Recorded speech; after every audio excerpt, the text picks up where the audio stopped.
আজ দিকে দিকে ইসলাম ধর্মাবলম্বীদের পবিত্র ঈদুল আজহা পালিত হচ্ছে সাড়ম্বরে। আসলে ঈদুল আজহা কথাটির অর্থ ত্যাগের উৎসব। এই উৎসবের মূল বিষয় হলো ত্যাগ করা।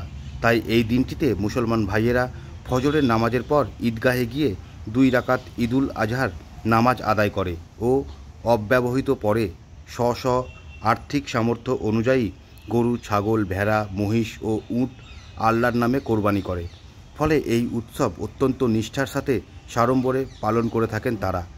এই উপলক্ষে এদিন সকাল 8টা নাগাদ অন্যান্য জায়গার পাশাপাশি বহরমপুর বাসস্ট্যান্ড সংলগ্ন ঈদগাহ ময়দানে একত্রিত হয়ে সেখানে সমবেতভাবে নামাজ পাঠ করেন ও একে অপরের সাথে মিলিত হন আলিঙ্গনের মাধ্যমে। যেখানে আজকের দিনে উপস্থিত ছিলেন বহরমপুর শহর সহ মুর্শিদাবাদ জেলার বিভিন্ন প্রান্তের মুসলিম ধর্মাবলম্বী মানুষজনেরা। আসসালামু আলাইকুম।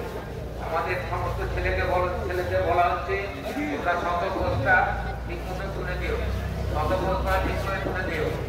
আর আপনারা ধীরে সুস্থে মাঠের বাইরে যাবেন, একটু দেখে শুনে তাড়াহুড়ো করবেন না।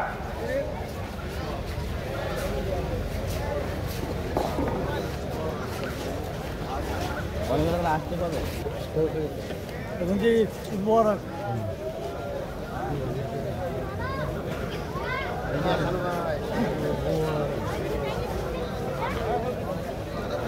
বলছে